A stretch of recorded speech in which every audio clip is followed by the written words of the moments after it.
Back in volume 12.5 where Ayanokoji reunites with his father, Atsuomi threatens Ayanokoji with a very unexpected method. He said no matter how strong or skilled Ayanokoji is, one unexpected stray bullet is enough to end his life. Because of this one scene, some people start to make the assumption that Ayanokoji will end up exactly that way.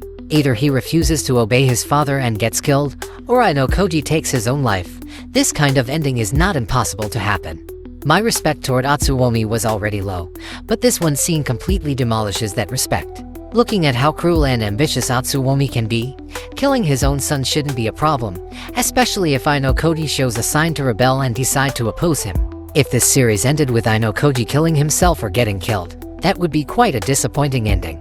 However, what kind of ending could be considered a good ending for Ayanokoji? Or, is there any way for Ayanokoji to find the true happiness?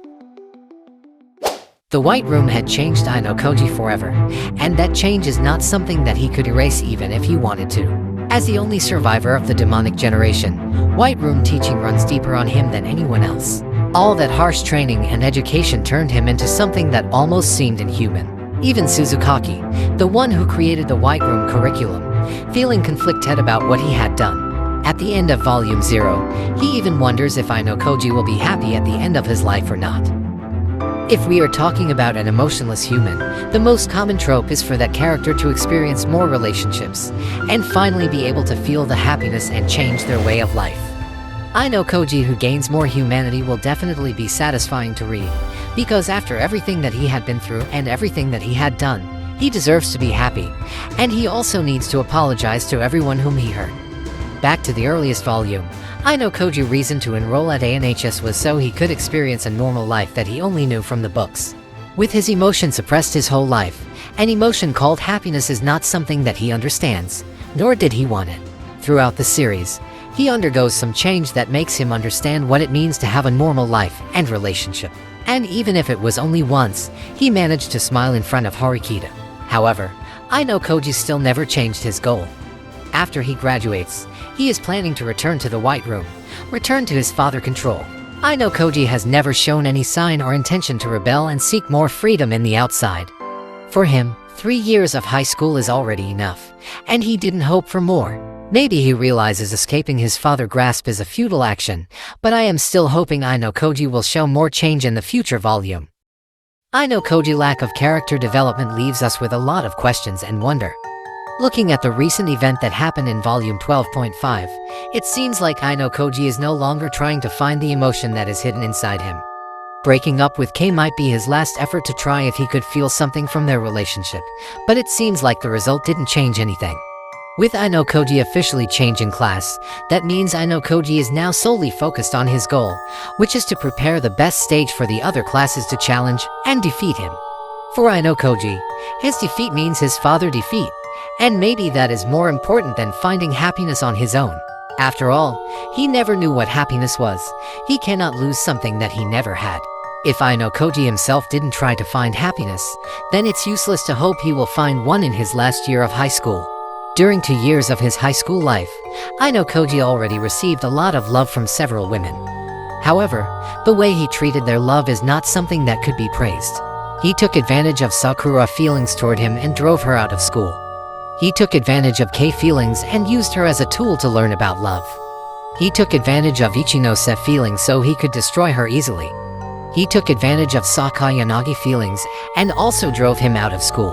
Almost every woman who fell in love with Ayanokoji didn't have a good ending for their feelings, and I am pretty sure the number will keep increasing.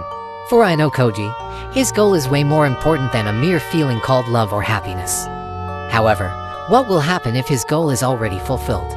No matter if Ayanokoji manages to win or lose, what will happen to him after everything is over? In volume 12.5 side story, there is a very interesting scene that might give us a hint of what will happen in the future. In that side story, Horikita managed to meet Atsuomi when he visited the school, and the narration told us that the two of them will meet again in the future. This story could foreshadow two things.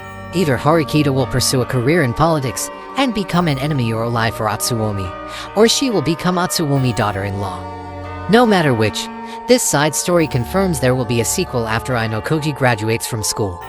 If Ayanokoji only focused on his goal in his high school life, Maybe he could focus more on himself after he graduated from school.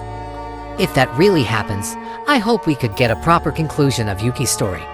Yuki might be the one who suffers the most because of her feelings for Ayanokoji. With their last meeting ended up in such a heart-wrenching way, their next meeting should be able to tell us how much Ayanokoji has changed after experiencing 3 years of high school. Among the first-year students, Tsubaki had shown a clear hint that she is a younger sister of Yuki.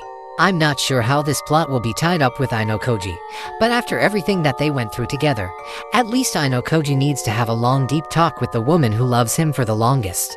Yuki might be Ayanokoji's greatest chance to change as a person. At least, he still has a chance to save her and regret all his actions in the past. It might sound like a cliché, but to people with similar wounds tend to end up together and find their happiness by supporting each other. I feel bad for Kei and the others, but Yuki deserves happiness more than anyone else. And the other character that needs to get a proper conclusion is Mika, Ayanokoji's mother. Her whereabouts after giving birth to Ayanokoji is unknown, but as long as we are talking about happiness, a mother figure is not something that could be missed. I like to think that Mika got a change of heart and decided to build a healthy relationship with Ayanokoji. Or better, Ayanokoji decided to find his mother and have a little talk for the first time. Even if his relationship with his father already beyond help, I really hope Ayanokoji could get a parental love that he never experienced before. It might be just one step toward happiness, but there will be a lot of time to climb until he finally got it. No matter how many years will pass, there will be always someone who pray for his happiness.